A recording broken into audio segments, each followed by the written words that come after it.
اسے اپنی آواز بڑی اجنبی لگی۔ اسے اپنی آواز پر یقین نہ آیا۔ وہ سوچ بھی نہیں سکتا تھا کہ وہ یوں کسی کے قتل پر راضی ہو جائے گا۔ یہ فیصلہ اس نے دل سے نہیں کیا تھا، یہ اس کے دل کی آواز نہیں تھی، بس لاشعوری طور پر اس کے منہ سے نکل گیا تھا کہ وہ کاویری کو قتل کرنے پر راضی ہے۔ ساحل عمر کا فیصلہ سن کر چترو بھیل کی باچھیں کھل گئیں۔ شاباش نوجوان، تم نے دل خوش کر دیا۔ اب میں برکھا کو دیکھ لوں گا۔ اسے میری فکر نہیں ہے، اسے تمہاری فکر ہے۔ میں اپنے استحان پر جاؤں نہ جاؤں، اس سے میری واپسی سے کچھ فرق نہیں پڑے گا، لیکن اگر تم اسے واپس نہ ملے تو اس کی زندگی بھر کی کمائی منٹوں میں لوٹ جائے گی، اور وہ ایسا کبھی نہیں ہونے دے گی۔ وہ کیا کرے گی؟ ساحل نے فکر مند لہجے میں پوچھا۔ وہ ہوا کا جال بھیجے گی تمہاری گرفتاری کے لیے، چترو بھیل نے بتایا۔ ہوا کا جال؟ میں سمجھا نہیں۔ ساحل عمر حیران ہوا۔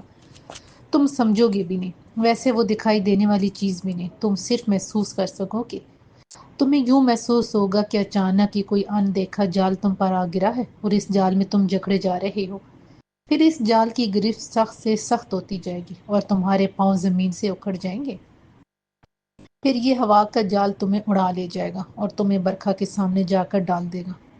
اور پھر کیا ہوگا؟ مجھے کون بچائے گا؟ میں بچاؤں گا۔ میرے سامنے ابھی وہ بچی ہے۔ وہ اگر ہوا کا جال بھیج سکتی ہے تو میں اس کی کاٹ تمہیں بتا سکتا ہوں، تم پریشان نہ ہو۔ تم کہہ رہے ہو کہ وہ جال اچانک ہی مجھ پر گرے گا اور دکھائی بھی نہ دے گا، تو ایسی صورت میں میرے پاس بچاؤ کا راستہ موجود ہونا چاہیے۔ پتہ نہیں وہ جال کب مجھ پر آ گرے۔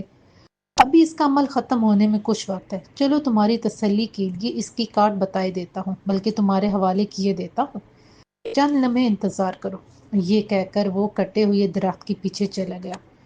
چند لمحوں بعد وہ اس کی اوٹ سے مسکراتا ہوا نکلا۔ اس کے ہاتھ میں چمکتا ہوا استرا تھا۔ یہ لو استرا۔ ساحل عمر نے چمکتے استرے کو ہاتھ میں لیتے ہوئے حیرت سے کہا۔ اسے کس طرح کاٹو گی؟ میں تمہیں بتاتا ہوں کہ کیا کرنا ہے، میری بات پوری توجہ سے سنو۔ یہ کہہ کر چترو بھیل نے اسے ساری بات تفصیل سے سمجھا دی۔ وہ ساری بات اچھی طرح سمجھ گیا۔ اس نے استرے کو بند کر کے اپنی جیب میں رکھ لیا۔ اب میرے ساتھ آؤ، چترو بھیل نے پتھر سے اٹھتے ہوئے کہا۔ کہاں؟ وہ بولا۔ تمہیں دریا کی سیر کروا دوں۔ نزدیک ہی وہ دریا ہے جہاں تم کاویری کو بے ہوش ملو گے، تمہیں وہ جگہ دکھا دوں۔ چترو بھیل اٹھتے ہوئے بولا۔ چلو۔ ساحل عمر اس کے ساتھ ہو لیا۔ کاویری کہاں رہتی ہے؟ وہ دریا کے اس پار رہتی ہے، چترو بھیل نے بتایا اور تیز تیز چلنے لگا۔ اب وہ دونوں آگے پیچھے چل رہے تھے۔ چترو بھیل اسے مڑ کر دیکھ لیتا تھا۔ جب ان دونوں کے درمیان فاصلہ زیادہ بڑھ جاتا تو وہ ٹھہر جاتا، اور جب ساحل عمر قریب آنے لگتا تو چترو بھیل پھر قدم بڑھانے لگتا۔ اس وقت وہ گھنے جنگل سے گزر رہے تھے۔ اگرچہ آفتاب پوری آب و تاب کے ساتھ چمک رہا تھا، لیکن اس جنگل میں اس کی روشنی کا زیادہ گزر نہ تھا۔ درخت آپس میں اس طرح ملے ہوئے تھے کہ روشنی کی کرنیں کہیں کہیں سے چھن کر زمین پر پڑ رہی تھیں۔ یہی کچھ حال ہوا تھا۔ اس جنگل میں ہوا کبھی گزر نہ تھا۔ گرمی تھی نہ، بلکہ دھوپ نہ ہونے کی وجہ سے ٹھنڈک کا احساس تھا۔ ابھی وہ زیادہ دور نہ گئے ہوں گے کہ ساحل عمر کو اچانک اپنے گرد تیز ہوا محسوس ہوئی۔ ساحل عمر چلتے چلتے فوراً کھڑا ہو گیا۔ اسے ایک دم خطرے کا احساس ہوا۔ اس نے جیب سے فوراً اس طرح نکال کر کھول لیا۔ ہوا مزید تیز ہوتی جا رہی تھی اور اسے یوں محسوس ہو رہا تھا جیسے ہوا اسے اپنی گرفت میں لیتی جا رہی ہو۔ یہی عمل کا وقت تھا۔ اس میں ذرا سی غفلت، ذرا سی بھی دیر ساحل عمر کو کہاں سے کہاں پہنچا سکتی تھی۔ ساحل عمر فوراً ایکشن میں آ گیا۔ اس نے اپنا بایاں بازو کھول کر جلدی جلدی اس طرح چلایا جیسے اپنے اوپر پڑے جال کو کاٹ رہا ہو۔ پھر یہی عمل اس نے دائیں بازو کو نیچے بغل کے نزدیک کیا۔ پھر وہ فوراً ہی جھک گیا اور اس نے ٹانگوں کے درمیان بہت تیزی سے اس طرح چلانا شروع کر دیا۔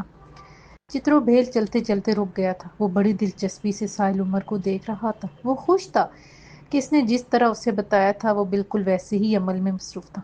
ساحل عمر کو یک محسوس ہوا کہ ہوا کی گرفت ڈھیلی پڑتی جا رہی ہے۔ جو بات اس نے ابتدا میں محسوس کی تھی وہ بات اب نہیں رہی تھی۔ وہ ہوا کی رگوں کو کاٹنے میں کامیاب ہو گیا تھا، مگر وہ احتیاطاً اس طرح چلانے کے عمل کو اب بھی جاری رکھے ہوئے تھا۔ تب چترو بھیل جلدی سے اس کے نزدیک آیا اور زور سے بولا، بس بس، کام ہو گیا۔ چترو بھیل کی آواز سن کر اس نے فوراً اپنا ہاتھ روک لیا۔ اس نے دیکھا کہ ہوا کا یہ تیز جھونکا اس سے الگ ہو کر سامنے کی طرف بڑھ رہا ہے۔ مٹی کے ذرے اور سوکھے پتے اس کے ساتھ چل رہے تھے۔ دیکھتے ہی دیکھتے ہوا کے اس مرغولے میں کوئی چیز ظاہر ہوئی۔ وہ سرخ رنگ کی کوئی چیز تھی جو تیزی سے چھوٹی ہوتی جا رہی تھی، پھر وہ زمین پر گری اور ہوا ایک دم ساکت ہو گئی۔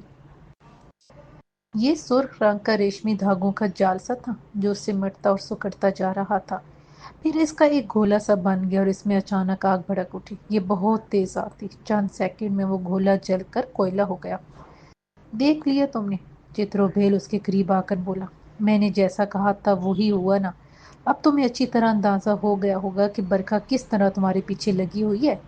ہاں واقعی، ساحل عمر اس جلے ہوئے گولے پر نظریں جماتے ہوئے بولا۔ شروع میں تو یہ سمجھا تھا کہ تم میز ڈرا کر مجھ سے اپنا کام کروانا چاہتے ہو، لیکن اب مجھے یقین ہو گیا ہے کہ برکھا واقعی میری جان کی لاگو ہو گئی ہے۔ تم فکر مت کرو، پریشان ہونے کی بالکل ضرورت نہیں ہے، میں تمہیں اس کے چنگل سے نکال دوں گا، بس تم میرا یہ کام کر دو۔ ٹھیک ہے، آؤ دریا کی طرف چلیں، ساحل عمر نے کہا اور پھر دونوں ساتھ ساتھ چلنے لگے۔ چترو بھیل کسی سانپ کی طرح موذی تھا، انتہائی خبیث، شاطر اور بے وفا شخص۔ وہ اپنے وقت کا ایک بڑا ساحر تھا۔ اس نے 6 قتل کیے تھے، خباثت اس میں کوٹ کوٹ کر بھری تھی۔ جس طرح سانپ اپنے دودھ پلانے والے کو نہیں بخشتا، ویسے ہی اس نے ساحل عمر کے بارے میں فیصلہ کر لیا تھا۔ فی الحال تو اس نے اسے کاویری کے پیچھے لگانے کا ارادہ کر لیا تھا۔ کاویری کے قتل کے بعد اس نے آئندہ کا لاہ عمل سوچ لیا تھا۔ اس نے طے کر لیا تھا کہ وہ ساحل عمر کو کسی قیمت پر آزاد نہیں کرے گا۔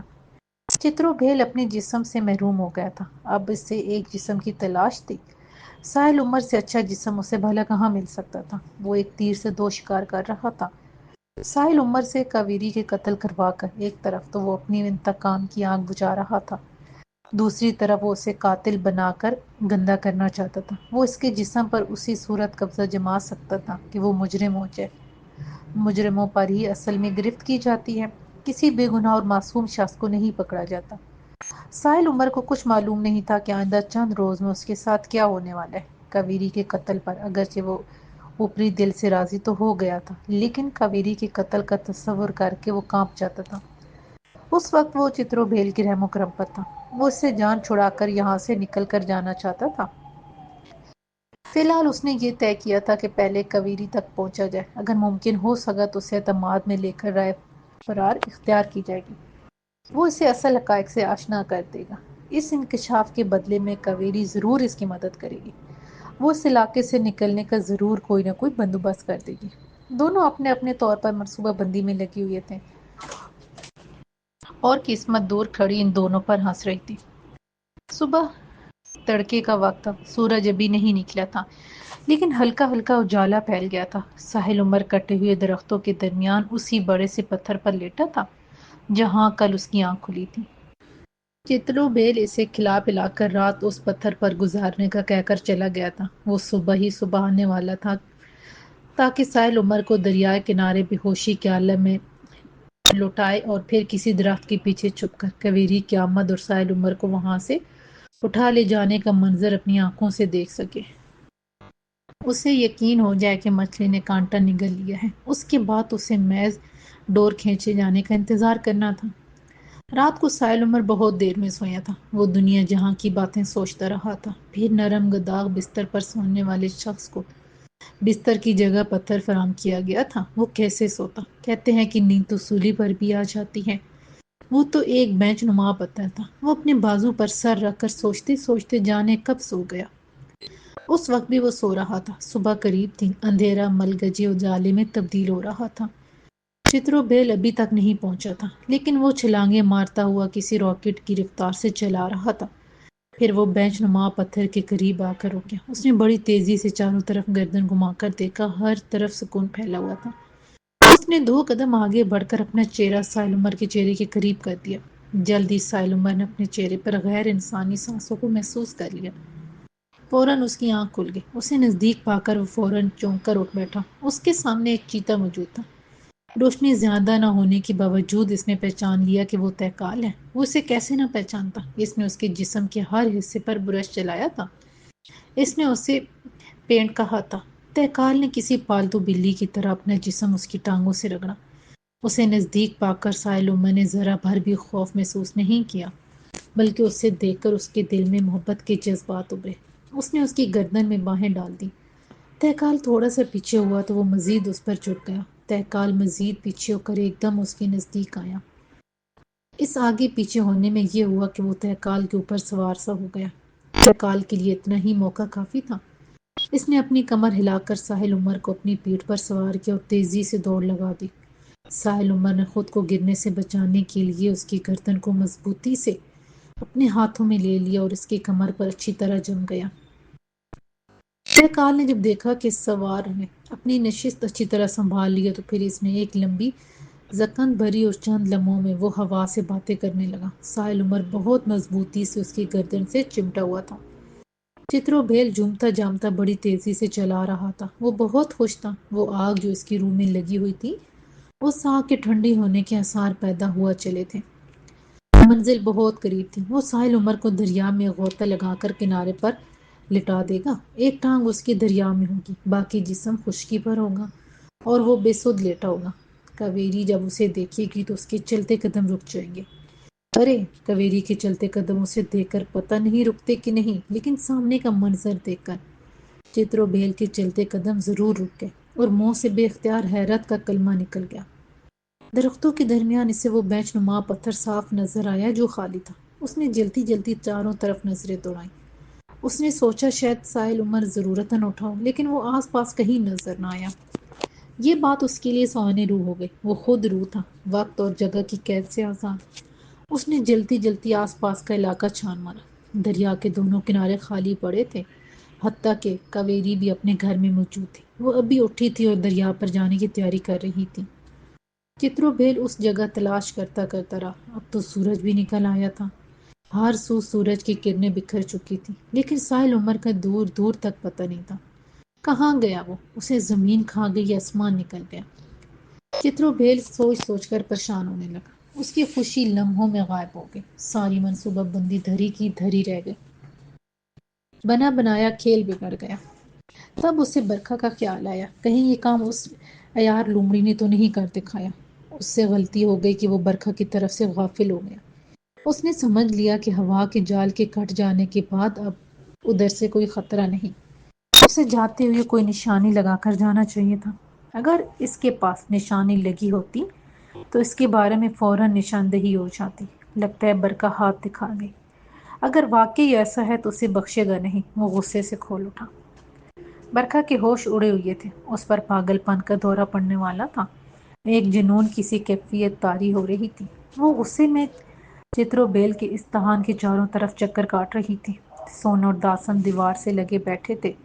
وہ پریشان نظروں سے برکھا کا چکر کاٹتے دیکھ رہے تھے۔ ان کی سمجھ میں نہیں آ رہا تھا کہ وہ ایسا کیوں کر رہی ہے۔ برکھا جی کچھ بتائیں تو، آخر ہوا کیا؟ داسن نے ہمت کر کے پوچھا۔ وہ ہو گیا جو آج تک نہیں ہوا، برکھا نے افسردگی سے کہا۔ میں سوچ بھی نہیں سکتی کہ اس طرح مجھے ناکامی کا منہ دیکھنا پڑے گا۔ میری کئی راتوں کی محنت یوں اکارت چلی جائے گی۔ کچھ بتائیں تو، سونا نے اس مرتبہ لب کھولے۔ داسن کے بولنے سے اس میں ہمت آ گئی تھی۔ ہوا کا جو چال میں نے ساحل عمر کی گرفتاری کے لیے بھیجا تھا وہ ساحل عمر نے کاٹ دیا۔ کیسے پتہ چلا؟ سوال ہوا۔ یہ تو مندوں کو جلا ہوا گولا نظر نہیں آ رہا۔ یہ کیا ہے؟ یہ وہی کٹا ہوا جال ہے۔ برکھا نے اس جلے ہوئے گولے کی طرف اشارہ کیا جو اچانک ہی کہیں سے قالین پر نمودار ہو گیا تھا۔ اس گولے کو ان دونوں نے بھی دیکھا تھا، لیکن وہ اس بات کو سمجھ نہ پائے تھے اور برکھا سے پوچھنے کی ان میں ہمت نہ تھی کہ یہ کیا ہے۔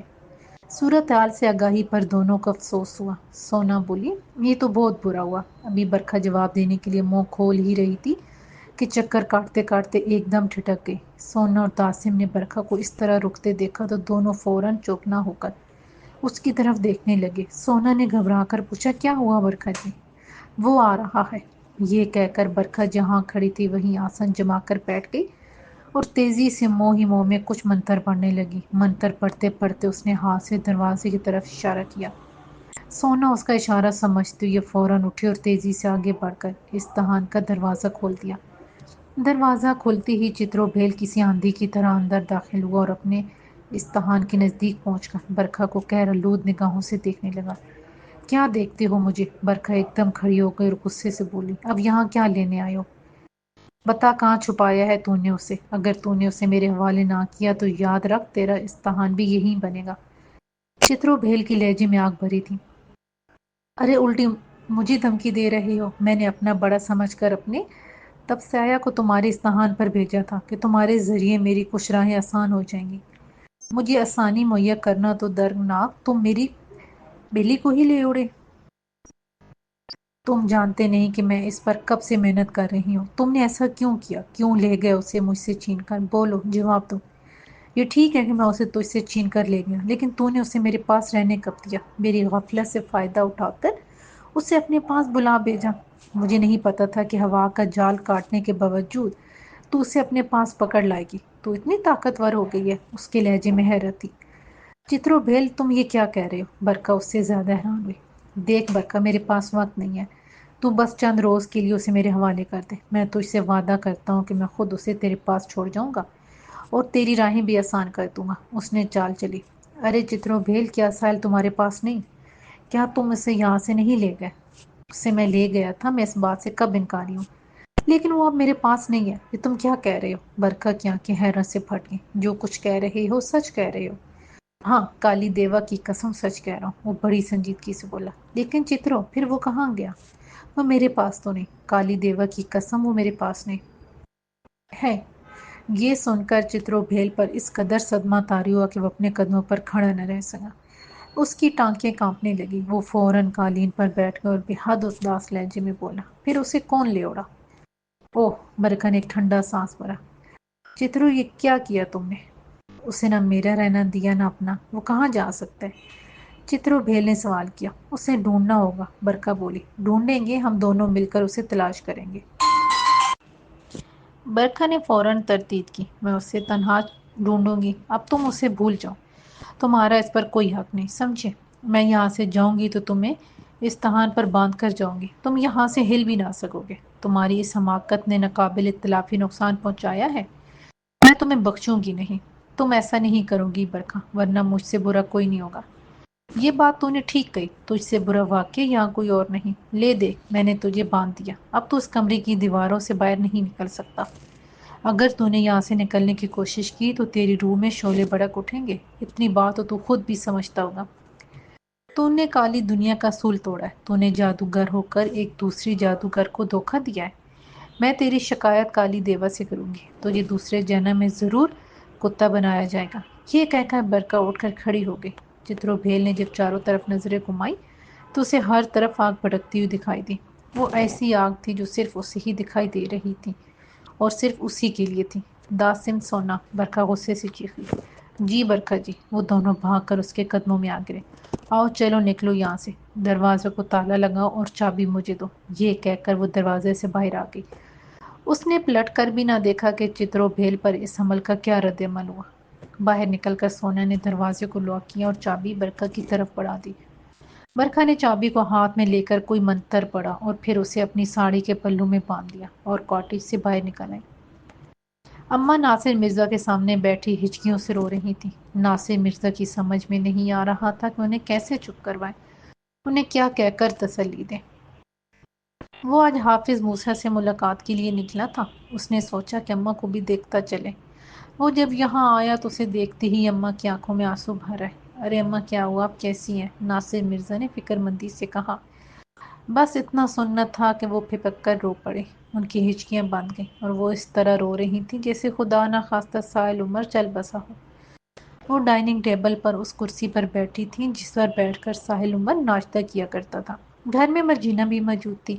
اب وہ اماں کے ساتھ 24 گھنٹے رہ رہی تھی۔ ساحل عمر کے لاپتہ ہونے کے بعد مرجینہ نے ان کے ساتھ مستقل رہنا شروع کر دیا تھا۔ یہ بات ناصر مرزا نے اس سے کہی تھی کیونکہ اماں کا اس عمر میں تنہا رہنا ٹھیک نہیں تھا۔ ناصر مرزا نے تو انہیں اپنے ساتھ اپنے گھر لے جانے کا کہا تھا، لیکن وہ مانی نہیں، کہنے لگی نہیں بھیا، میں اپنے ساحل کا گھر نہیں چھوڑ سکتی۔ تب مجبور ہو کر ناصر مرزا نے مرجینہ کو ہدایت کی تھی کہ ساحل عمر کے آنے تک اس گھر میں مستقل رہنا شروع کر دے۔ اس نے خوشی سے یہ بات مان لی تھی۔ اماں روئے جا رہی تھی اور ناصر مرزا خاموشی سونے تکے جا رہا تھا۔ رونے کی آواز سن کر مرجینہ بھی کام چھوڑ کر ان کے پاس چلی آئی تھی، انہیں تسلیاں دے رہی تھی، صاحب کی واپسی کا یقین دلا رہی تھی، لیکن اماں پر کوئی اثر نہیں ہو رہا تھا۔ تب ناصر مرزا نے مرجینہ سے ایک گلاس پانی لانے کو کہا۔ وہ فوراً ہی پانی لے آئے۔ ناصر مرزا نے گلاس پکڑ کر کچھ پڑا اور پھر 3 بار پانی میں پھونکے ماری، پھر بولا اماں پانی پی لے۔ ان کے دل میں جو غبار اٹھا تھا وہ آنسو بہہ جانے کی وجہ سے خاصا دب گیا تھا۔ انہوں نے ناصر مرزا کی آواز سن کر سر اٹھایا، دوپٹے سے اپنے آنسو پونچھے اور پھر پانی اس کے ہاتھ سے لے کر گھونٹ گھونٹ پینے لگی۔ اس پانی کو پی کر اماں کو خاصا سکون ملا۔ بھیا میں نے اپنے ساحل کو خواب میں دیکھا ہے، یہ کہہ کر وہ پریشان ہو گئی۔ ناصر مرزا نے ان کا چہرہ دیکھ کر اندازہ لگا لیا کہ اماں نے ساحل عمر کے بارے میں ضرور کوئی الٹا سیدھا خواب دیکھ لیا۔ اس نے کہا اماں خوابوں کا کیا بھروسہ، آپ نے ساحل کے بارے میں ضرور کوئی برا خواب دیکھ لیا ہے۔ ناصر جب سے میں نے ساحل کو خواب میں دیکھا ہے میرا دل پریشان ہے، کسی طرح بیلتا ہی نہیں، میرا ساحل ضرور کسی مصیبت میں مبتلا ہے۔ آپ نے کیا دیکھا ہے؟ ناصر مرزا نے پوچھا۔ میں نے ایک جنگل بیابان دیکھا، اس جنگل میں میرا ساحل ننگے پاؤں ایک کالی چادر اوڑھے مارا مارا پھر رہا ہے۔ میں اسے دیکھ کر اس کے پیچھے بھاگتی ہوں، اسے آوازیں دیتی ہوں لیکن وہ کچھ سنتا ہی نہیں۔ میں چیخ چیخ کر اس کا نام پکارتی ہوں لیکن اس پر کوئی اثر نہیں ہوتا۔ اتنے میں مرجینا مجھے اٹھا دیتی ہے، اماں اٹھ جاؤ، کوئی خواب دیکھ رہی ہو کیا؟ فوراً ہی میری آنکھ کھل جاتی ہے۔ اماں اپنا خواب سنا کر پھر پریشان ہو گئی۔ ناصر مرزا کو محسوس ہوا جیسے وہ پھر رونے والی ہیں۔ وہ فوراً بولی اماں آپ بالکل پریشان نہ ہو، خواب کی تعبیر ہمیشہ الٹی ہوتی ہے۔ مجھے یقین ہے کہ ساحل عمر جہاں ہوگا آرام سے ہوگا، آپ بے فکر رہیں۔ میں ابھی حافظ موسیٰ کی طرف جا رہا ہوں، ان سے اس سلسلے میں بات کرتا ہوں، ٹھیک ہے؟ ناصر مرزا اٹھنے لگا تو اماں نے مرجینا کو اشارہ کیا، چائے لاؤ۔ اچھا اماں جی ابھی لائے، یہ کہہ کر وہ تیزی سے کچن کی طرف بڑھی۔ ارے مرجینا رکو، میں چائے نہیں پیوں گا، ابھی ناشتہ کر کے آ رہا ہوں، وہ اماں سے مخاطب ہو کر بولا۔ اچھا اماں میں چلتا ہوں، جو بھی بات ہوگی میں آپ کو فون پر بتا دوں گا۔ اچھا بھیا، اللہ تمہیں خوش رکھے۔ اماں ناصر مرزا کو گھر کے دروازے تک چھوڑنے آئیں اور جب وہ گاڑی میں بیٹھ کر روانہ نہیں ہو گیا گیٹ پر کھڑی رہی۔ ناصر مرزا جب حافظ موسیٰ کے گھر میں داخل ہوا تو اسے امید تھی کہ وہ حسب معمول چارپائی پر لاٹھی تھامے بیٹھے ہوں گے، لیکن آج ناصر مرزا کو گھر کے پچھلے حصے میں جانے کی ضرورت نہ پڑی، وہ اسے گیٹ کے اندر آتے ہی نظر آ گئے۔ وہ املی کی درخت کے نیچے ایک مونڈے پر بیٹھے تھے اور ہاتھ میں لاٹھی تھی، وہ لاٹھی کو دونوں ہاتھوں میں تھامے سر جھکائے بیٹھے تھے۔ ناصر مرزا نے نزدیک جا کر انہیں سلام کیا۔ سلام کا جواب دے کر انہوں نے پوچھا ناصر مرزا کیسے ہو؟ حضرت میں تو ٹھیک ہوں لیکن ساحل عمر ابھی تک واپس نہیں آیا۔ ناصر مرزا نے وقت ضائع کیے بنا فوراً ساحل عمر کا تذکرہ چھیڑ دیا۔ میں نے تم سے کہا تھا کہ اسے ڈھونڈنا ہوگا، تم نے اس کی کہاں تلاش کیا؟ حضرت میں نے اسے ڈھونڈا تھا، میں تو برکھا کے گھر میں بھی کود گیا تھا، وہ وہاں بھی نہ تھا، البتہ اس کی گاڑی ضرور وہاں کھڑی تھی، میں اس کی گاڑی وہاں سے نکال لایا۔ اس دن بھی میں اس چاقو کی وجہ سے بچ گیا، ورنہ برکھا نے مجھے جلانے میں کوئی کسر نہ چھوڑی تھی۔ ناصر مرزا نے ساری رداعت سنائی۔ اچھا وہ سفلی والی، اللہ اس سے بچائے، وہ پکی شیطان کی خالہ ہے۔ وہ مسکرائے اور پھر لاٹھی میں بنی آنکھ سے اپنی آنکھ لگا لی۔ حضرت پھر ساحل عمر کا کیا کروں؟ مجھے یقین ہے کہ وہ برکھا کے چنگل میں ہے، ناصر مرزا نے پوچھا۔ ہاں وہ تھا اس کے چنگل میں، سفلی والی نے اس پر قبضہ کرنے کی کوشش کی تھی لیکن اب وہ اس کے چنگل سے نکل گیا۔ حافظ موسیٰ لاٹھی سے اپنی آنکھ لگائے لگائے بولے۔ اب وہ کہاں ہیں؟ ناصر مرزا نے پھر سوال کیا۔ اب وہ محفوظ ہاتھوں میں، اچھے لوگوں میں ہے، گول مول سا جواب ملا۔ مجھے بتائے وہ کہاں ہے، میں جا کر اسے لاؤں۔ اماں نے رو رو کر برا حال کر رکھا ہے۔ اماں، انہوں نے حیرت امیز لہجے میں دہرایا، اصل میں ان کی گود میں پلا بڑا آپ آیا سمجھ لیں اس کی۔ ناصر مرزا نے وضاحت کی۔ اچھا میں اس کے لیے تمہیں ایک چیز بتائے دیتا ہوں، ایک بوتل پانی پر پڑھ کر دے دینا، اسے پیتے ہی قرار آ جائے گا۔ اسے میرے حوالے سے بتا دینا کہ ساحل عمر کی طرف سے بالکل پریشان نہ ہو، اسے آنے میں تھوڑا وقت لگے گا۔ حضرت میں ساحل سے ملنا چاہتا ہوں، کیا وہ اسی شہر میں ہے؟ نہیں، وہ یہاں سے بہت دور جا چکا ہے، میں اگر بتا بھی دوں کہ وہ کہاں ہے تو تم اس سے مل نہ پاؤ گے، یوں سمجھو کہ وہ کسی اور دنیا میں اور لوگوں میں چلا گیا ہے، میں ہوں اس کی دیکھ بھال کے لیے، تم پریشان مت ہو، انہوں نے تسلی دیتی ہوئی کہا۔ اب آپ کی زبان سے سن لیا ہے کہ وہ جہاں ہے ٹھیک ہے تو میرے دل کو قرار آ گیا ہے، اب میں اس سفلی والی کی خبر لیتا ہوں، کوشش کر کے دیکھو، ویسے وہ تمہارے قابو میں آئے گی نہیں، وہ بہت عیار عورت ہے، اس نے میری بھتیجی کو مارا ہے، اس نے عابد منجم کو قتل کیا ہے۔ ناصر مرزا کے لہجے میں تپش آ گئی۔ تو کیا تم اسے قتل کر کے خود قاتل بننا چاہتے ہو؟ حافظ موسیٰ نے تنبیہ کی۔ جی تو یہی چاہتا ہے، ناصر مرزا نے کہا۔ تو پھر اس میں اور تم میں کیا فرق رہے گا؟ تم بھی قاتل، وہ بھی قاتل، تم بھی مجرم، وہ بھی مجرم، تم بھی سزا کے مستحق، وہ بھی سزا کی مستحق، پھر میں کیا کروں؟ میرے اندر انتقام کی آگ بھڑک رہی ہے۔ صبر کرو، وقت کا انتظار کرو، میں بھی یہی ہوں، تم بھی یہی ہو، میں بھی دیکھوں گا، تم بھی دیکھو گے۔ جی بہت بہتر، ناصر مرزا نے یہ بات بڑی مایوسی سے کی۔ بہت بہتر کہا ہے، تو میری بات کو بہتر سمجھو بھی۔ حافظ موسیٰ نے اچانک اپنی آنکھ لاٹھی سے ہٹا لی اور اپنی بے نور آنکھوں سے دیکھا۔ ناصر مرزا کو یوں محسوس ہوا جیسے وہ واقعی اس کو دیکھ رہے ہوں۔ ناصر مرزا نے فوراً اپنی آنکھیں نیچے کر لیں۔ انہوں نے اس کے دل کا چور پکڑ لیا تھا۔ اماں کے لیے آپ جو چیز بتانے والے تھے وہ بتا دیں، میں پڑھ کر پانی کی بوتل ان کے حوالے کر دوں گا۔ ہاں دیکھو ایسا کرنا۔ پھر ایک لمحے انہوں نے توقف کیا، اس کے بعد بتا دیا کہ کیا پڑھ کر پوچھنا ہے۔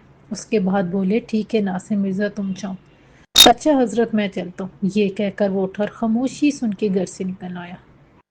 تہکال نے تھوڑی ہی دیر میں ساحل عمر کو کہاں سے کہاں پہنچا دیا۔ اس کی گردن کو مضبوطی سے تھامتے ہی اس پر غنودگی کی کسی کیفیت طاری ہو گئی تھی۔